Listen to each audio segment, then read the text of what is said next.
Which is the best diet? For weight loss, for wellness, for disease reversal, which is the best diet? We're going to learn that in this video. And if you stay till the end, I have a really good bonus section for you.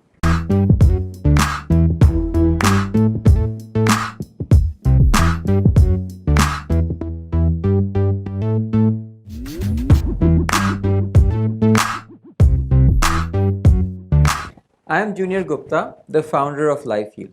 At LifeHeal, we are always looking at new and innovative ways around disease reversal and also how to implement this into your life. Now, I am just a guy on YouTube giving you my opinion. Please be responsible for your own health decisions. Now, what is the best type of diet? We hear so many names and buzzwords: keto, vegan, the Atkins diet, the paleo diet, and of course we always hear mom or grandmother saying homemade is the best or vegetarian is the best. The best diet for you can vary a lot. Now, why do I say that? So firstly, are you underweight or are you overweight? Are you in your 20s or are you in your 60s or somewhere in between? Are you very healthy or are you very sick? All of these factors mean that the best diet for you needs to be understood by you and what you are taking. Even when we talk about diseases, there is a big difference between rheumatoid arthritis and, let's say, having high blood pressure. So even when we talk about diseases, the nuances of diet and the specialization for your application towards your disease is extremely important in selecting the right diet. I'm going to first cover disease reversal diets, and I'll cover the weight loss diets and the bonus section at the end. Diets can be used as medicine, and they will bring medical grade results. Now, what do I mean by that? So what I mean when I say a medical grade result is that it is something that can be measured by a device. So a blood pressure is a good example, a lot of your lab tests, even ultrasounds.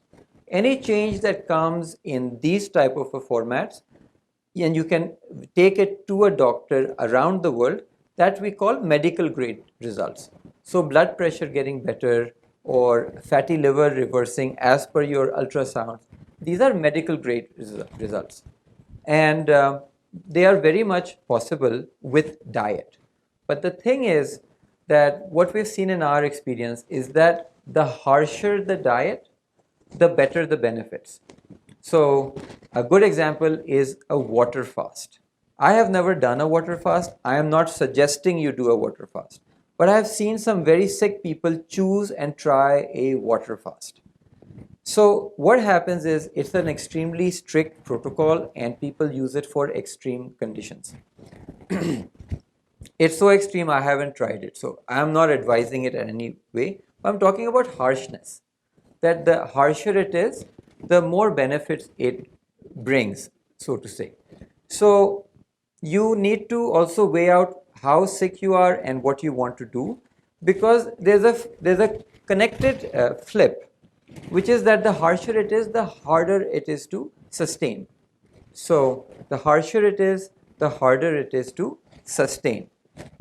So I'm going to cover some really good and effective diets for disease reversal and what are my recommendations for it. So one of the best diets that we have seen is the no oil vegan diet. As our partner kitchens provide this as well, and we used to run a kitchen supplying this. So in the no oil vegan diet, we see amazing results. What sets it apart is that we don't use oil in this diet. We only use nuts and seeds for fats. So you're kind of predating oils in terms of the choice of fats. It is extremely effective in many diseases. Especially we've used it with diabetes, but we've seen liver benefits. We've seen a lot of benefits out of this disease firsthand. The second diet is the keto diet, and I'm currently doing keto. Now, keto is opposite of vegan in many ways, and I want to highlight how all the diets are different. So keto is opposite of vegan. It's all meats.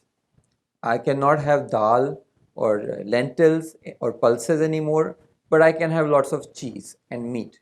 So keto diet is also known to have a lot of benefits, especially when we look at liver health or a diabetic reset. So a keto diet is also pretty harsh, and I'm not sure that we want to live without bread for our whole life. Who wants to live without bread? Or who wants to live without pizza? So I think that a keto diet is really good, but for a limited time. Now, the last one in the medically disease reversal proven diets is the Ornish diet. Now, Dr. Dean Ornish is the creator of this diet, and it is different from the other two in the sense that it is very minimal fat and high in carbohydrates. I'm showing these photos to you. These are photos from his presentations where he proves how he has reversed cardiac disease. He was also the president to President Bill Clinton while he was president, and at the same time to the leader of the opposition, Mr. Newt Gingrich. So, highly distinguished doctor, and with a lot of proof around this. And again, I look at all of these as disease reversal diets, and you should always measure your cardiac health. I have a video on cardiac disease reversal, how to check it. So if you haven't watched that video, I'll link the card up here. What does all this mean for you? That there is a dietary approach which is possible to disease reversal, but picking the right diet is extremely important. These diets are quite strict, so by choosing the right diet, you will need to do it for a shorter time. And this is where a guide will be very handy in helping you navigate these things, advanced dietary protocols. Of course, the sooner you do it, the better it is, because it also means it is less time on a very, very strict diet. What is the best diet for weight loss and maintaining an ideal weight? So we have a lot of choices here as well. You have got gluten-free, the Mediterranean diet, vegetarian diet, low-fat diet, low-carb diet, even the 6 small meals a day concept. So let's kind of narrow it down quite quickly on what would be some key characteristics of a long-term healthy diet. And in a good diet, you should naturally be maintaining your weight. You shouldn't have to diet to lose. You should be at a pretty good weight. So firstly, gluten-free. Only do gluten-free if you are gluten intolerant. You can reduce your gluten intake if you're not gluten intolerant, not a bad idea. But gluten-free is specifically only if you are gluten intolerant. Other general hallmarks is any diet which avoids excess of sugar. Generally speaking, sugar is not good in any diet. And even if you're taking artificial sweeteners, you want to keep it to a minimum or avoid them. In a healthy diet, using natural sugars like jaggery or honey would be good ideas. Again, in a long-term plan, eating carbohydrates, I believe, is a requirement of functioning in the world, and eating complex carbs. Any long-term diet plan should involve eating nice complex carbs like lentils, pulses, chanas, dals, and limiting processed carbs. So processed foods, donuts, Maggi, limiting that. That doesn't help anybody.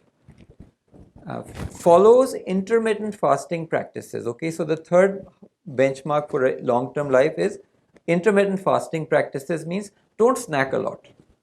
Don't do the 6 meals a day plan, and don't snack late at night. Don't snack throughout the day. Don't have sugary snacks in between. These generally avoid. I mean, have 4 meals a day if you want. If you want, have 5 as well, but 4 is better. 3 is better.